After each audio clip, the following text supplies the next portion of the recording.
प्राचीन मगध राज्य में बुद्ध की करुणा और ज्ञान की सुवास फैल रही थी।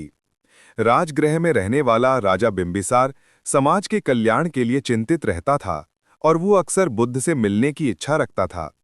एक दिन जब उसे पता चला कि बुद्ध गृध्रकूट पर्वत के समीप विहार कर रहे हैं, तो राजा अपने मंत्रियों और कुछ विद्वानों के साथ वहां पहुंचा।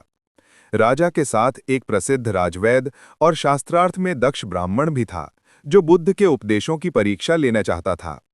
राजा ने विनम्रता से बुद्ध को प्रणाम किया और कहा, भगवान, मेरे राज्य में लोग धर्म को लेकर विभ्रम में हैं। अनेक मतांतरों की भीड़ में सत्य क्या है, ये समझ पाना कठिन हो गया है। कृपया मार्ग दिखाएं। बुद्ध ने शांत स्वर में कहा, महाराज, सत्य किसी मत में बंधा नहीं होता, वह तो अनुभव और सदाचार में प्रकट होता है। यह सुनकर ब्राह्मण विद्वान बोले, गौतम, आप कह रहे हैं कि सत्य मतों से स्वतंत्र है, परंतु हमारे शास्त्र कहते हैं कि सत्य केवल वैदिक ज्ञान में निहित है। यदि वैदिक विधियों का पालन न किया जाए तो मुक्ति असंभव है। आपका मत इस स्थापित सत्य के विपरीत प्रतीत होता है। बुद्ध मुस्कुराए। उन्होंने पूछा, ब्राह्मण, यदि कोई रोगी हो और उसे विभिन्न वैद्य भिन्न भिन्न उपचार सुझाएं, तो वह क्या करेगा?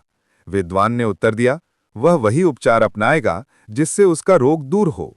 बुद्ध बोले, इसी प्रकार यदि किसी मनुष्य के भीतर लोभ, द्वेष और मोह जैसे रोग हों, तो क्या वह केवल ग्रंथों को पढ़कर मुक्त हो सकता है, या फिर उसे अपने व्यवहार और मन को शुद्ध करना पड़ेगा?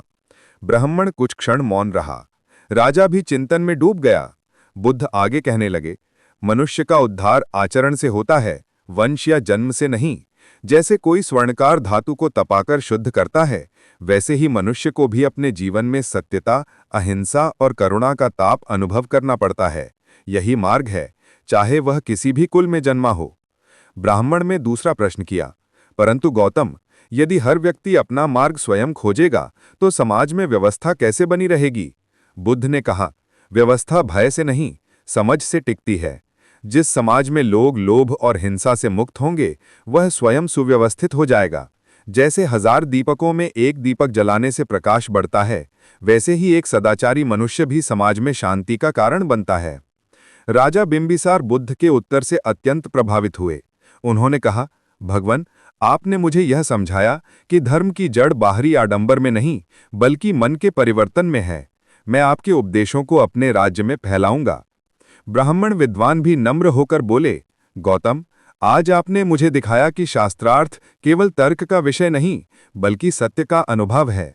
मैं आपके मार्ग को समझने का प्रयास करूंगा। बुद्ध ने दोनों को आशीर्वाद दिया और कहा, धर्म वह है जो मनुष्य को निर्मल और समाज को शांत करे। यही मेरे उपदेश का सार है।